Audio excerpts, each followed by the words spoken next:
Ageo capítulo 1, versículos 1 y 2. El año segundo del rey Darío, en el mes sexto, el día primero del mes, vino la palabra del Señor, literalmente fue la palabra del Señor por medio del profeta Ageo a Zorobabel, hijo de Salatiel, gobernador de Judá, y al sumo sacerdote Josué, hijo de Josadac, diciendo: así dice el Señor de los ejércitos. Este pueblo dice: no ha llegado el tiempo de que la casa del Señor sea reedificada. Tal como se ha estado anunciando, en la mañana de hoy vamos a comenzar a estudiar este libro, el libro de Ageo, uno de los últimos libros del Antiguo Testamento. Ageo pertenece al grupo de los profetas menores, llamados así no por ser menores en importancia o por ser menos inspirados que los otros libros de la Biblia, sino porque son menores en tamaño en comparación con los profetas mayores, es decir, Isaías, Jeremías, Ezequiel y Daniel.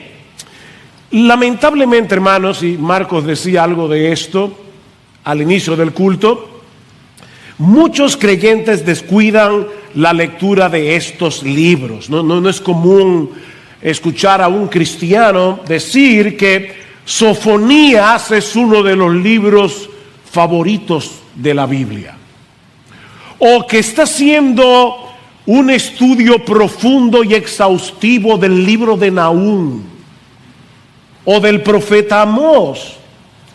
De hecho, mis hermanos, no es común que en las iglesias se predique una serie expositiva en uno de los libros de los profetas menores, a no ser, obviamente, el libro de Jonás o de Habacuc, tal vez de Malaquías, pero mis hermanos, no es común. Sin embargo, la realidad es que toda la Escritura es inspirada por Dios, dice Pablo en 2 Timoteo capítulo 3, versículo 16, y por lo tanto toda la Escritura es útil para enseñar, para corregir, para redarguir, para instruir en justicia, a fin de que el hombre de Dios sea perfecto, sea maduro, sea completo y esté enteramente preparado para toda buena obra. Y Pablo dice en Romanos capítulo 15, versículo 4, que las cosas que antes se escribieron para nuestra enseñanza se escribieron, a fin de que por la consolación de las Escrituras tengamos esperanza. Mis hermanos, la Biblia no es un mero recuento de las palabras que Dios habló para un pasado distante. No, la palabra de Dios es viva, la palabra de Dios es eficaz y es más cortante que toda espada de doble filo. Mis hermanos, este libro está vivo. Y su vida, la vida de este libro, palpita en cada una de sus páginas, desde Génesis hasta Apocalipsis, porque toda la Escritura es inspirada por Dios. Y este libro en particular, que vamos a comenzar a exponer en el día de hoy, es de suprema importancia para el pueblo de Dios de todas las edades, de todas las épocas, porque este libro, mis hermanos, es un llamado que vino de parte de Dios, directamente de Dios, un llamado a sacudirnos de la apatía espiritual, un llamado a trabajar con esperanza, con energía para la expansión del reino de Dios.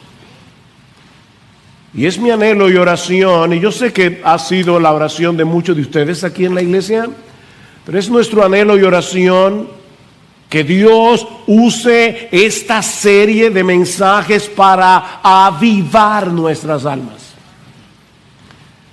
Mis hermanos, que Dios obre entre nosotros, que el Espíritu Santo hable a cada uno de nosotros en estos próximos domingos a través de estas palabras que el mismo Espíritu inspiró hace cientos de años atrás, pero que siguen tan vivas y tan eficaces como el primer día que Ageo las habló.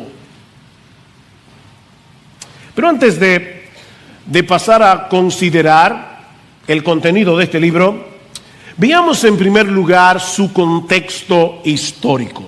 Algo que podemos decir de prácticamente todos los libros de la Biblia, tal vez con la excepción del libro de Proverbios o de Cantar de los Cantares, es que necesitamos un contexto, el contexto histórico para poder entender qué fue lo que Dios habló hace cientos de años atrás, para entonces poder entender qué es lo que Él nos está hablando a nosotros en el día de hoy. Ageo es uno de los profetas que ministró a la nación de Israel luego del exilio babilónico. Pastor, ¿y qué es eso? Veo que hay muchas visitas aquí, déjenme explicar un poco de qué se trata esto. Dios había estado llamando a su pueblo a que se arrepintieran de sus pecados, a que se volvieran a Él a través de todos sus profetas, pero ellos decidieron cerrar su corazón a la voz de Dios hasta que fue demasiado tarde. En el año 586 antes de Cristo, Nabucodonosor, rey de Babilonia, destruyó la ciudad de Jerusalén, arrasó con el templo y una gran cantidad de judíos fueron deportados, fueron al exilio en Babilonia, que era la potencia militar de aquellos días. Pero durante todos los años que duró ese cautiverio, 70 años, Dios mantuvo viva la esperanza del pueblo, anunciando a través de los profetas que regresarían del exilio y que volverían a construir la ciudad y el templo. Finalmente Dios cumplió su promesa cuando Ciro el Grande, rey de Persia, emitió un decreto en el año 538 antes de Cristo, permitiendo que los judíos regresaran a Jerusalén y reconstruyeran el templo. Y de esa manera, aunque probablemente Ciro no lo sabía, él estaba cumpliendo lo que Isaías había profetizado unos 300 años antes, donde no solamente decía que un rey persa iba a emitir este decreto, sino que Isaías menciona a Ciro por nombre.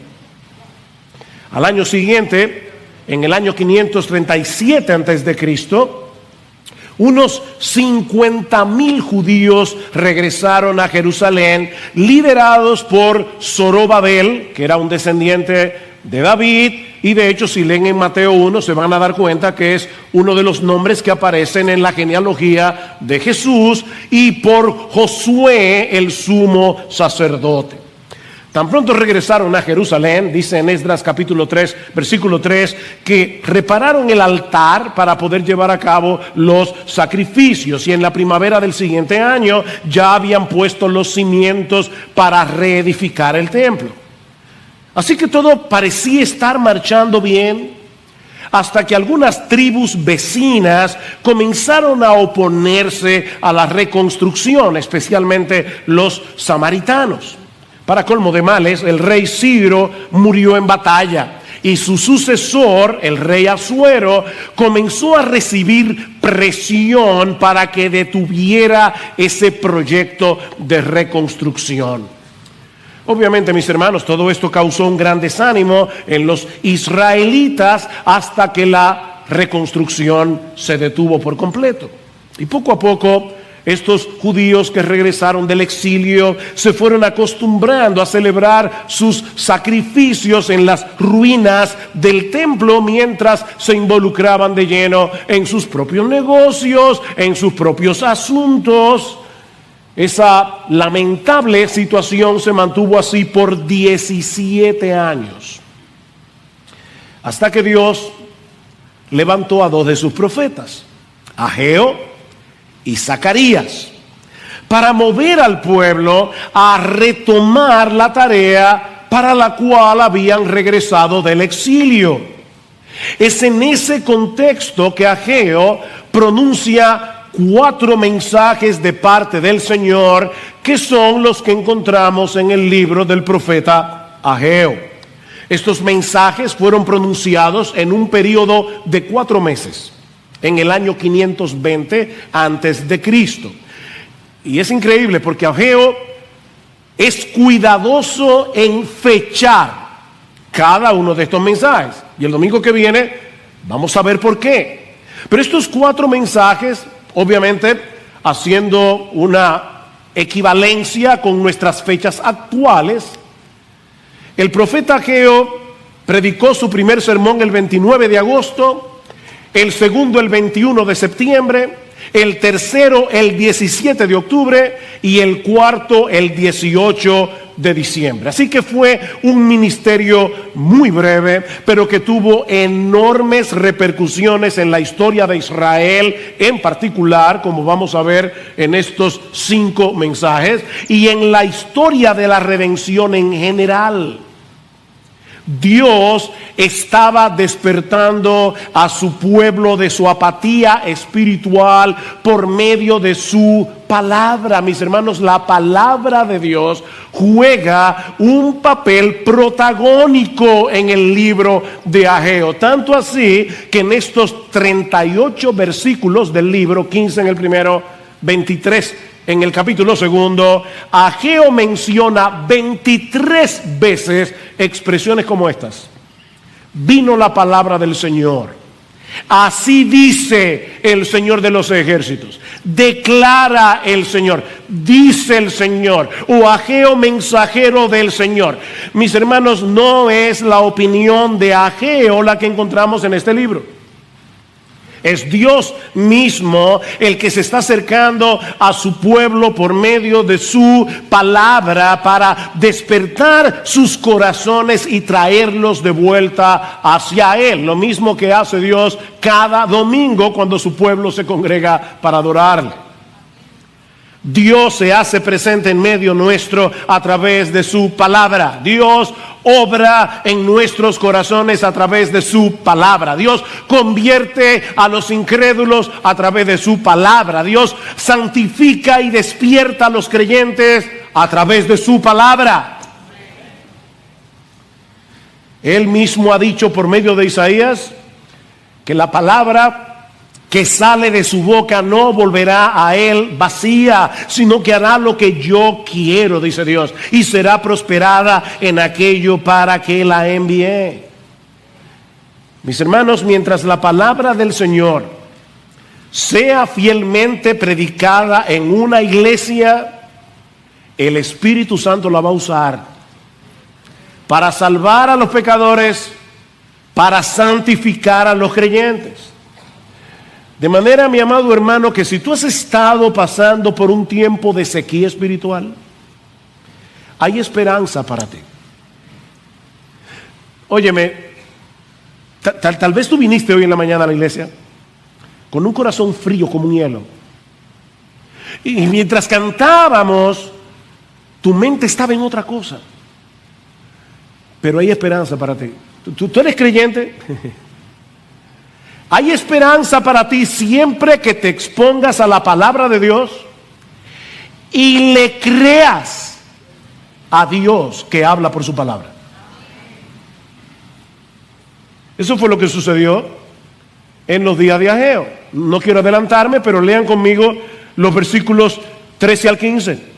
¿Qué pasó cuando Ageo comenzó a predicar? Dice en el versículo 13 del capítulo 1, entonces Ageo, mensajero del Señor, por mandato del Señor, ven el énfasis, habló al pueblo diciendo, yo estoy con vosotros, declara el Señor. Y despertó el Señor el espíritu de Zorobabel, hijo de Salatiel, gobernador de Judá, y el espíritu del sumo sacerdote Josué, hijo de Josadac, y el espíritu de todo el remanente del pueblo. Y vinieron y comenzaron la obra en la casa del Señor de los ejércitos, su Dios, el día 24 del mes sexto, en el año segundo del rey Darío. ¿Cuándo fue que Ageo comenzó a predicar? El día primero del mes sexto. ¿Y cuándo fue que retomaron la labor de reconstrucción? El día 24 de ese mismo mes. ¿Cuántos años tenían ellos con la labor detenida? 17 años. Y en 23 días, la palabra de Dios transformó esa nación.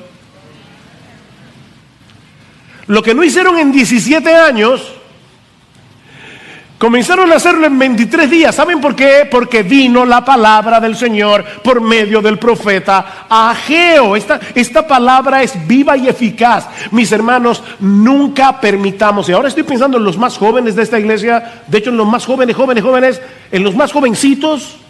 Cuando ustedes crezcan y sean miembros de esta iglesia y ya ninguno de nosotros estemos aquí, nunca permitan que sustituyamos la palabra de Dios predicada desde este púlpito para hacer cosas más entretenidas, para hacer cosas más llamativas, porque solo la palabra de Dios es viva y eficaz. Nunca permitamos que la palabra de Dios deje de ser central en esta iglesia, porque solo el Espíritu Santo puede traer un verdadero avivamiento en medio del pueblo de Dios, y Él lleva a cabo esa obra por medio de la palabra que Él mismo inspiró, su palabra. ¿Y cuál es el contenido de estos mensajes que Ageo predicó a la nación de Israel por mandato de Dios? Bueno, eso nos lleva a nuestro segundo encabezado. Ya vimos el contexto histórico del libro. Veamos ahora en segundo lugar su tema principal. Y ahora yo quiero que leamos de nuevo, no solamente el versículo 2, sino que vayamos hasta el 4 para poder tomar el contexto, aunque los versículos 3 y 4 lo veremos el domingo que viene. Así dice el Señor de los ejércitos. Este pueblo dice: no ha llegado el tiempo adecuado, el tiempo oportuno, el tiempo de que la casa del Señor sea reedificada. Entonces vino la palabra del Señor por medio del profeta Ageo diciendo: ¿es acaso tiempo para que vosotros habitéis en vuestras casas artesonadas, mientras esta casa está desolada? El contraste. Sus casas están muy bonitas, pero mi templo sigue en ruinas. Mis hermanos, el mensaje de Ageo no es nada complicado. Ustedes están más preocupados por sus casas que por la mía. Es más que evidente, les dice Dios, que mi templo no es una prioridad para ustedes. Sus prioridades están trastocadas. Es un mensaje bastante claro, ¿verdad? Lo que puede que no sea tan obvio para algunos es la importancia que tenía el templo para el pueblo de Israel en el antiguo pacto. Mis hermanos, no se confundan pensando que lo que le preocupaba a Dios es que no le construyeran un edificio, un monumento. Lo que está detrás de esta amonestación de Ageo es algo mucho más profundo. Tanto el tabernáculo durante el Éxodo y por muchos años en la historia de Israel, como luego el templo en el tiempo de Salomón, eran los lugares donde Dios manifestaba su gloria, donde Dios manifestaba su presencia especial en medio de su pueblo. En ambos lugares, Dios recreaba en cierto modo lo que Adán y Eva perdieron en el paraíso por causa del pecado. Esa relación de deleitosa comunión con el Dios vivo y verdadero. De hecho, algunos se preguntan por qué se dan tantos detalles de la construcción del tabernáculo o de la construcción del templo. Si ustedes leen con cuidado estos pasajes, van a encontrar bueyes, un mar de bronce, palmeras esculpidas, granadas. Y uno se pregunta, ¿y todo eso para qué servía? para recordarle al pueblo de Israel el huerto que ellos habían perdido, el paraíso perdido, para recordarles el jardín del Edén. Mis hermanos, me encanta cómo Dios describe en el libro de Éxodo, al principio, qué fue lo que sucedió cuando Él los rescató de la esclavitud en Egipto. Oigan lo que dice en Éxodo 19:4. Vosotros habéis visto lo que he hecho a los egipcios y cómo os he tomado sobre alas de águila y os he traído a mí. Os he traído a mí. ¿Ustedes escucharon eso? Con el mismo cuidado con el que las águilas enseñaban a volar a sus polluelos, Dios había tomado a su pueblo con ese mismo tierno cuidado para traerlos hacia Él, no para traerlos a una tierra en Medio Oriente. Y claro que Canaán está incluida en la promesa, pero ese no es el punto. Yo los tomé como con alas de águila para traerlos hacia mí. Mis hermanos, a final de cuentas, la gran bendición que Dios le dio a Israel en los días de Moisés no fue librarlos de la esclavitud en Egipto. La gran bendición fue la bendita posibilidad de volver a tener comunión con Él, de tener comunión con Él. Mis hermanos, es de eso que se trata la redención. Dios nos liberta de la esclavitud del pecado para que seamos suyos, para que podamos estar con Él en una deleitosa relación de amor y adoración. Y lo mismo vemos en la construcción del templo de Salomón. Cuando Salomón ora al Señor y dedica el templo, dice en Primera de Reyes 9:3, yo he oído tu oración, le dice Dios, y tu ruego que has hecho en mi presencia. Yo he santificado esta casa que tú has edificado para poner mi nombre en ella para siempre, y en ella estarán mis ojos y mi corazón todos los días. Wow. Dios le está diciendo, ese templo de piedra yo lo convertí en un santuario para mí. Mi nombre estará allí, mi corazón estará allí, mis ojos estarán allí. Cuando ustedes oren aquí, yo los voy a escuchar como si ustedes estuvieran orando en el mismo cielo. Es por eso, mis hermanos, que la destrucción del templo durante la invasión babilónica fue un verdadero desastre para la nación de Israel. Ese Dios que había hecho un pacto con ellos, que les había prometido que ellos serían su pueblo y que Él sería su Dios, los estaba privando de su mayor bendición, de su más preciado tesoro, su propia presencia en medio de ellos. De nada servía que Ciro emitiera un decreto para que los judíos regresaran a su tierra si ellos no podían disfrutar de la presencia de Dios.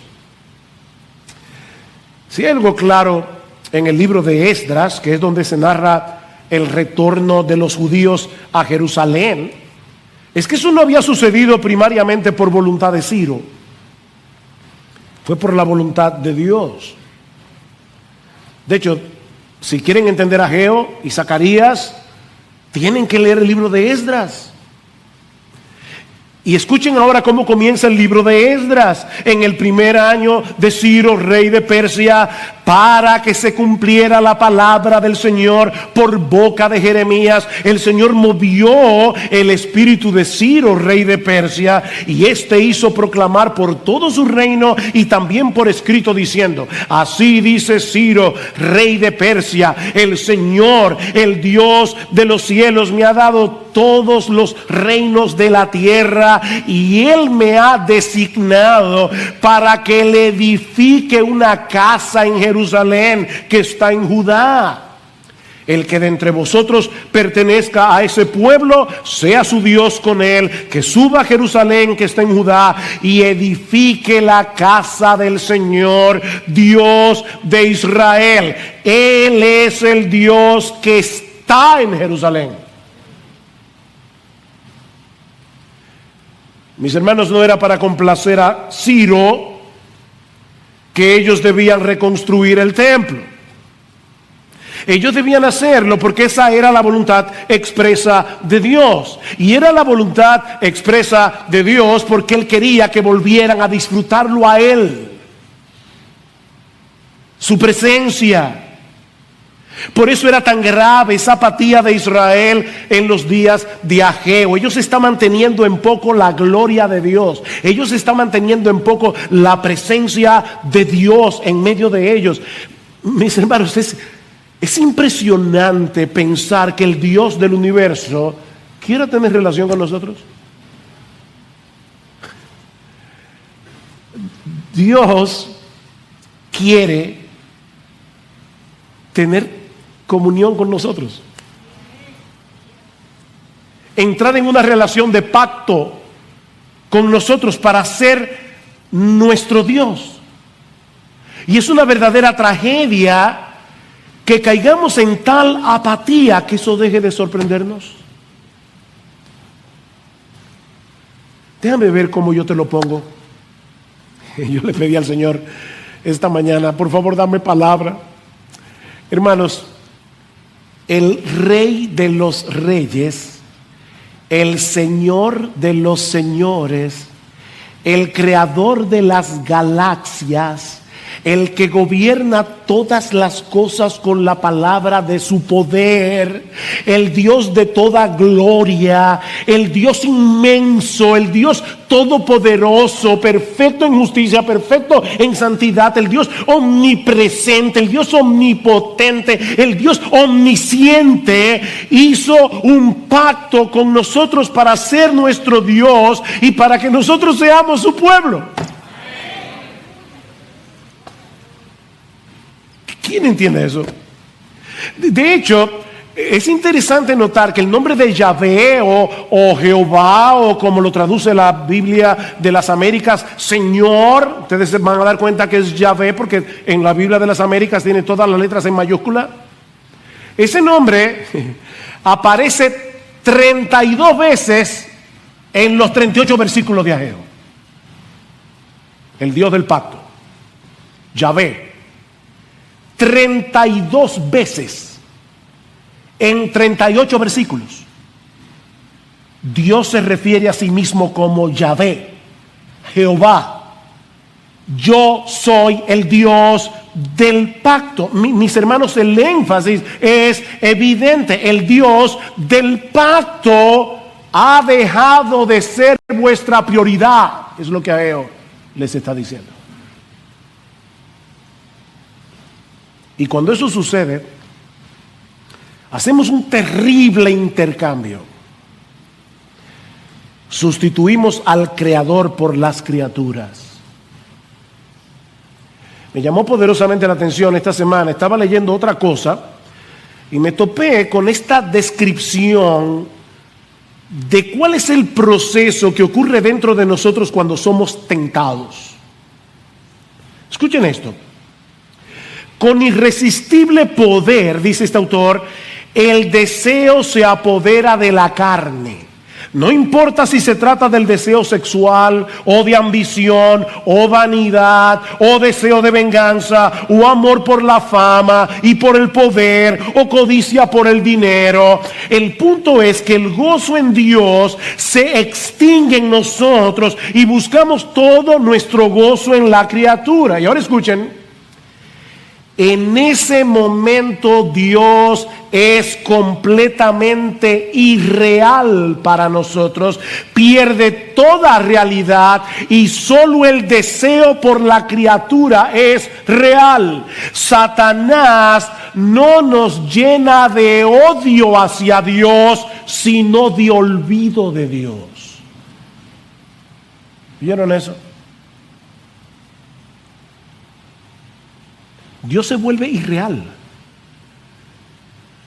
comienza a ser un concepto teológico, pero deja de ser una persona con la que nosotros podemos tener relación. Eso era lo que estaba sucediendo con estos israelitas en los días de Ageo. Ellos estaban tan inmersos en su propio mundo que no tenían tiempo, ni recursos, ni energías para ocuparse de su relación personal con Dios. Cada vez que piensen en el templo, no olviden de qué se trata el templo. No tenemos tiempo para estar con Dios. No tenemos tiempo para buscar su gloria. No tenemos tiempo para la expansión de su reino. Y por supuesto, ellos tenían una buena excusa. Este pueblo dice, y Dios lo había oído, no ha llegado el tiempo. Y obviamente es el tiempo oportuno, el tiempo adecuado. Tenían una buena excusa. No es el momento más oportuno. Es impresionante, ¿verdad, hermanos? Cómo el pecado que mora en nosotros nos mueve a convencernos de que nosotros tenemos una buena razón para no obedecer a Dios. El pecado nos engaña, nos seduce. El pecado es una especie de locura, al final de cuentas. No es el momento oportuno para yo levantarme temprano a buscar al Señor en su palabra por medio de la oración. No es el momento oportuno para venir a congregarme con el pueblo de Dios en el día del Señor. No se dejen de congregar como algunos tienen por costumbre. No, es que este no es el momento. No es el momento oportuno para poner mis dones en operación en medio de su iglesia para beneficio de otros creyentes. No es el momento oportuno para ser generoso en mis ofrendas para que la obra de Dios se siga expandiendo. Nunca es el momento oportuno. Pero Dios, que nos conoce infinitamente mejor que lo que nosotros nos conocemos a nosotros mismos, y que nos ama tiernamente, nos llama a recapacitar. Reflexiona, mi hijo. Miren, déjenme decirle algo de antemano. Dios no necesita nuestros dones, Dios no necesita nuestro dinero, Dios no necesita nuestro tiempo, Dios no necesita nada de nosotros. Cuando Él nos llama a venir a Él, cuando Él nos llama a servirle, cuando Él nos llama a congregarnos, es para tu bien y el mío, no para Él. Él no nos necesita, no te necesita, ni a mí tampoco. Pero Él nos ama. Y Él dice, Dios mío, yo no quiero que tú hagas ese terrible intercambio de dejarme a mí, que soy el más glorioso de todos los seres, para adorar mis criaturas. Porque al final de cuentas ese trastueque de prioridad no es más que idolatría. Y la idolatría es destructiva.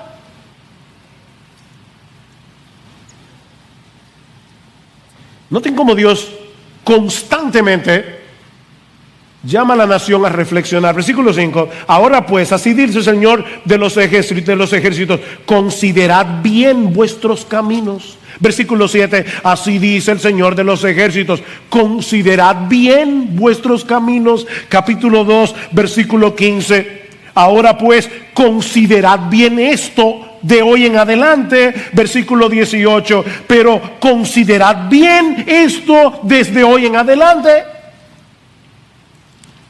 Consideren, reflexionen. Ahora, mis hermanos, ¿saben todavía lo que es más sorprendente de esta historia que está detrás del libro de Ageo? Que apenas unos 18 años antes, estos israelitas estaban apasionadamente comprometidos con Dios. Y esto sí que es una advertencia para todos nosotros. Tú puedes estar hoy ardiendo como un querubín, y si descuidas tu vida espiritual, tu relación con el Señor, tu día a día con Él, vas a terminar apagado. Mis hermanos, cuando Ciro el Persa emitió su decreto, un montón de judíos decidieron quedarse en Babilonia, en Persia, porque se habían acomodado allí. Pero estos 50,000 decidieron regresar. Y uno lee rápidamente que volvieron, recorrieron nada más y nada menos que 1,000 kilómetros más o menos en los caminos de aquellos días. Estos hombres y mujeres querían hacer la voluntad de Dios. Mis hermanos, este no era un viaje fácil.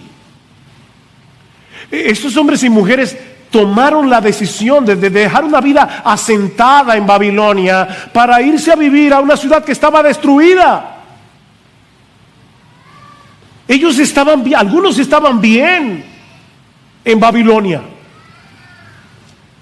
Pero estos judíos, decidieron salir a pesar de todos los inconvenientes, todos los peligros de un viaje así.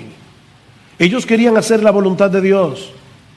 Dice en el libro de Esdras que lo primero que hicieron al llegar a Jerusalén fue tomar una ofrenda voluntaria para la reconstrucción del templo. 61,000 dracmas de oro, 5,000 minas de plata y 100 túnicas sacerdotales, dice en Esdras capítulo 2, versículo 69. Si eso no te sorprende mucho, déjame ponerte en el lenguaje actual. 50,000 judíos acaban de llegar un viaje de 1,000 kilómetros y lo primero que hacen es recoger una pequeña ofrenda, 13,200 onzas de oro, que al precio actual son más o menos 24 millones de dólares. Estos 50,000 judíos ofrendaron 24 millones de dólares para la reconstrucción del templo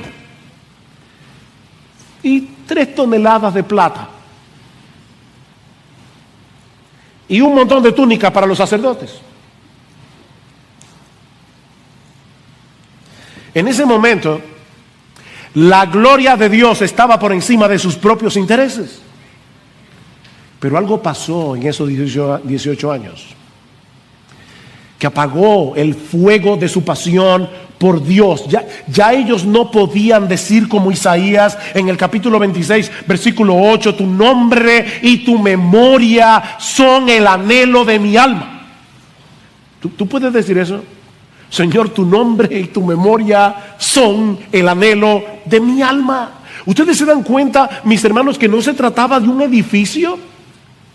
Estos judíos tenían sus prioridades invertidas porque ellos habían olvidado su identidad como pueblo del pacto. Ellos se habían olvidado de que eran el pueblo escogido de Dios. Se habían olvidado de la redención. Se habían olvidado de la gloria de Dios y del lugar que ellos estaban llamados a jugar dentro de todo el plan de redención revelado en el Antiguo Testamento. Más adelante vamos a llegar, si el Señor lo permite, y Cristo no ha venido antes, al capítulo 2, versículo 9.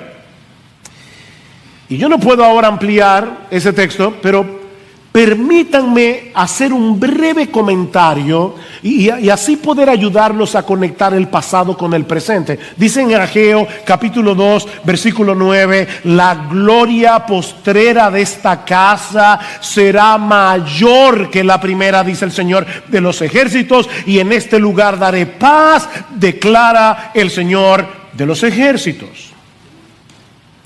¿Cuándo se cumplió esa profecía? Bueno, se ha estado cumpliendo, por lo menos en 3 etapas. En primer lugar, esta profecía se cumplió cuando Dios el Hijo se hizo hombre en la persona de Jesús. Ustedes recuerdan lo que el Señor le dijo a los judíos luego de la primera limpieza del templo en Juan capítulo 2, en el versículo 19: destruid este templo y en 3 días lo levantaré. Y ellos dijeron: pero oye, 40 años se han empleado para poder construir el templo de Herodes en este caso, y tú dices que en 3 días lo vas a levantar y lo vas a reedificar. Pero Juan hace el comentario editorial: pero él se refería al templo de su cuerpo. El templo de su cuerpo. En una ocasión Cristo le dijo a los judíos: ¿saben qué? Uno mayor que el templo está aquí. ¿Qué dice el Evangelio de Juan en el capítulo 1? En el principio era el verbo, y el verbo era con Dios, y el verbo era Dios. Y luego en el versículo 14: y aquel verbo fue hecho carne y tabernaculizó entre nosotros, dice el texto griego, literalmente. Cristo puso su tienda de campaña como un tabernáculo en medio nuestro, y vimos su gloria, gloria como del unigénito del Padre, lleno de gracia y de verdad. Mis hermanos, Cristo es el templo, Cristo es la personificación de la gloria de Dios. Cristo es el lugar donde hoy podemos encontrarnos con Dios. Cristo es el templo. ¿Qué dice Ageo? La gloria postrera de esta casa será mayor, porque no hay nadie más glorioso que nuestro Jesús. Pero eso no se queda ahí. Recuerden que nosotros estamos unidos a Él. Y como estamos unidos con Cristo, nosotros, la iglesia, somos el templo espiritual en el que Él manifiesta su gloria.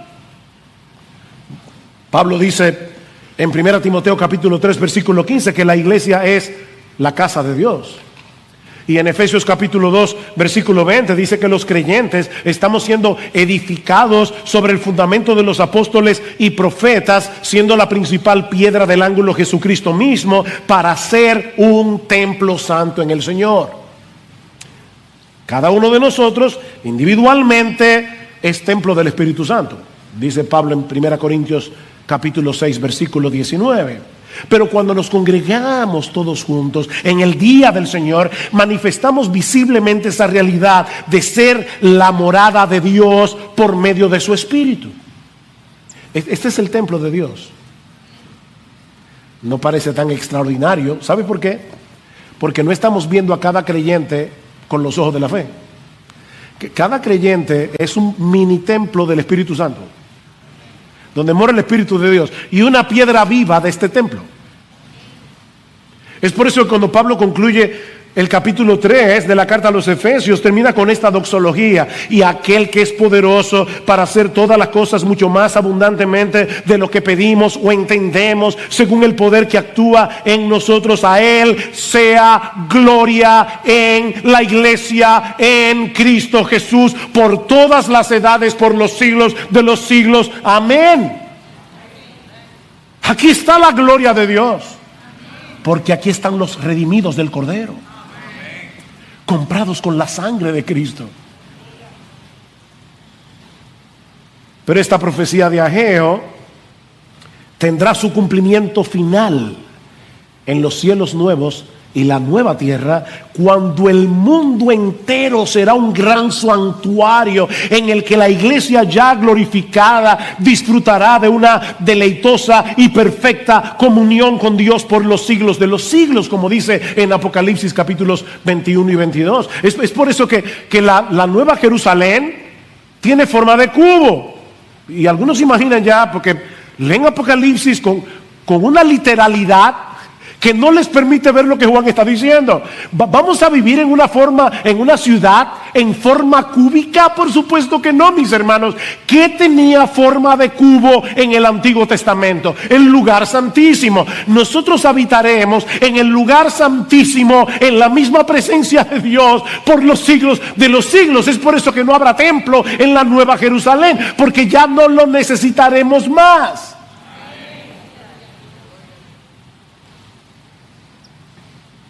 Ese es el clímax de la historia redentora. Y mis hermanos, ese es el anhelo que debe dominar nuestros corazones, porque para eso fuimos salvados. Jesús no dio su vida en el Calvario simplemente para que vayamos al cielo o para que tengamos una vida que no termina nunca. Tenemos vida eterna, entonces es una vida interminable. No, digo sí lo es, pero eso no es el punto. Y esta es la vida eterna. ¿El qué? Que te conozcan a ti, el único Dios verdadero, y a Jesucristo a quien has enviado. Cristo no define la vida eterna en relación de tiempo, la define en términos de comunión. Él derramó su sangre en la cruz para que podamos conocer al Dios vivo y verdadero, para volver a disfrutar de una deleitosa comunión con Él. Eso es estar verdaderamente vivos. Más adelante nosotros veremos lo que implica tener a Dios como prioridad ocupándonos de su casa. Porque muchos predican del libro de Ageo solamente para decirle a la iglesia, ofrenden para construir el edificio. Bueno, eso es parte, pero no es el asunto. No. La casa de Dios y ocuparnos de la casa de Dios no es primariamente ocuparnos de este edificio de varilla y cemento. Es ocuparnos de las piedras vivas que conforman ese templo, que se llama la iglesia. Pero eso lo veremos en otro mensaje. Mi llamado en el día de hoy es el mismo que hizo Ageo hace cientos de años. Consideren, recapaciten. Mi hermano, mi hermana, ¿qué tan real, qué tan valioso, qué tan precioso, qué tan adorable, qué tan glorioso sigue siendo Dios para ti hoy?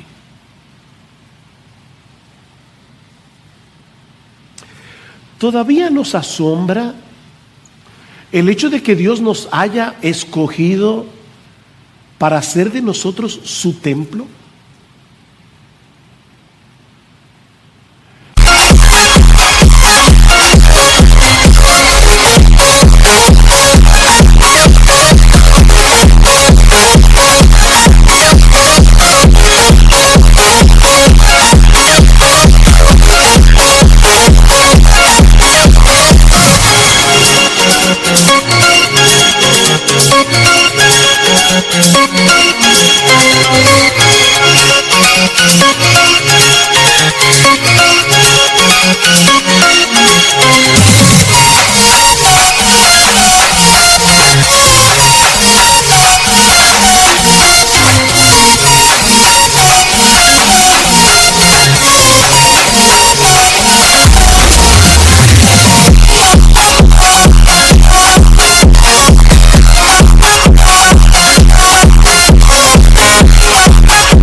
Los discípulos están tristes, Cristo les ha dicho que se va y el Señor tiene que decirles: no se turbe vuestro corazón, creéis en Dios, creed también en mí, en la casa de mi Padre muchas moradas hay. Y ellos se quedan ahí pensando en esas moradas, pero luego Cristo le dice en el versículo 23: el que me ama, mi palabra guardará, y mi Padre le amará, y vendremos a él y haremos morada con él. Miren, no se preocupen, en lo que ustedes llegan a aquellas moradas, ¿saben lo que yo voy a hacer? Yo voy a traer la morada a sus corazones. ¿Te asombra eso? Cristo vive en ti por su Espíritu. Somos templo del Espíritu Santo.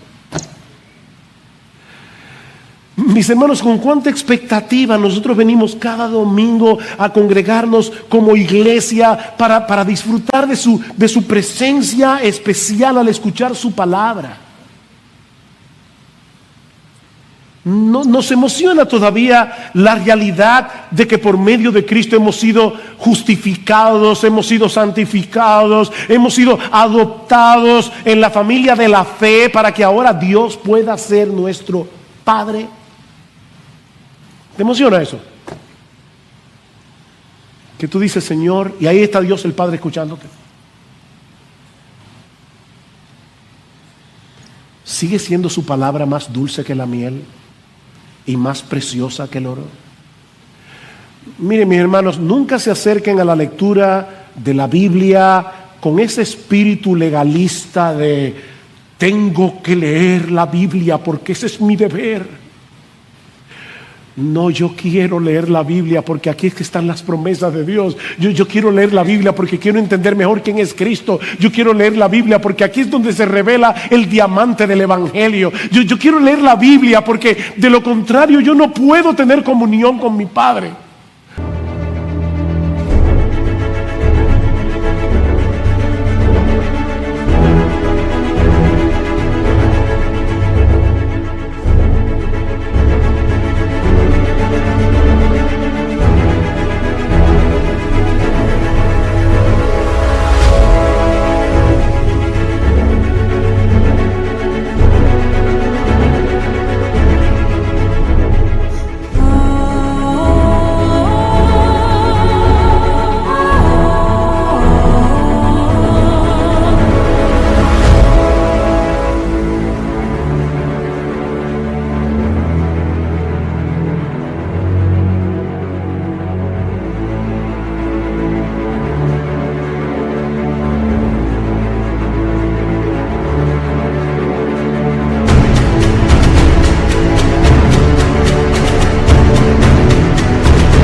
Es a través de este libro.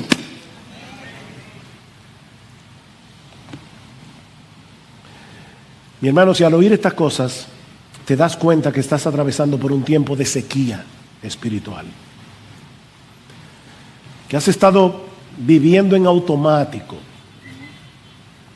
que has estado tan distraído con las pequeñas cosas de tu pequeño reino, que estas gloriosas verdades tan extraordinarias se han vuelto triviales para ti. No te quedes ahí. No te quedes ahí postrado, recordando con nostalgia ese fuego que ya no está. Wow, yo me acuerdo cuando yo era recién convertido. No te quedes en ese mundo de nostalgia. Cristo ha prometido a los suyos que Él no quebrará la caña cascada y Él no va a apagar el pábilo que humea.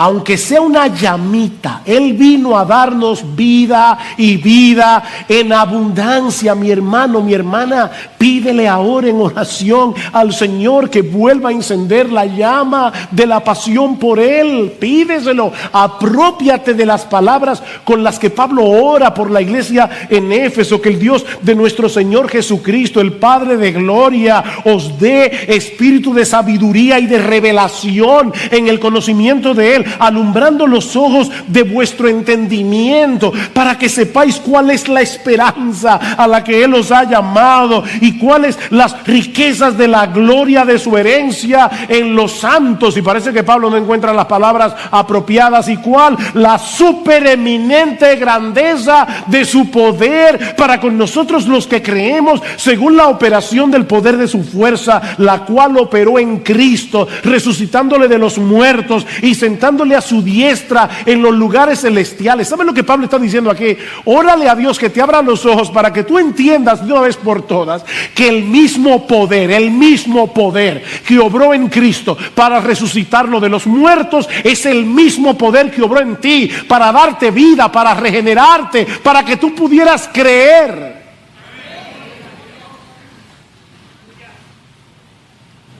Órale a Dios. Oh Señor, abre mis ojos, de modo que puedas volver a gozarte una vez más en el perdón de tus pecados, que puedas volver a gozarte en el don de la vida eterna, que puedas volver a gozarte en el hecho de que Cristo es tu Salvador, que puedas volver a gozarte en el hecho de que Dios es tu Padre, como si te acabaras de enterar de todo eso. Y si tú estás aquí sin Cristo en esta mañana, mi amigo, no desprecies la invitación que Dios te hace hoy por medio del Evangelio de venir a ser uno de los suyos a través de Jesucristo. Él murió en la cruz para que pecadores como tú y como yo podamos ser salvos en Él. Mi amigo, la muerte de Cristo en la cruz es una evidencia contundente de nuestra pecaminosidad, de nuestra perdición.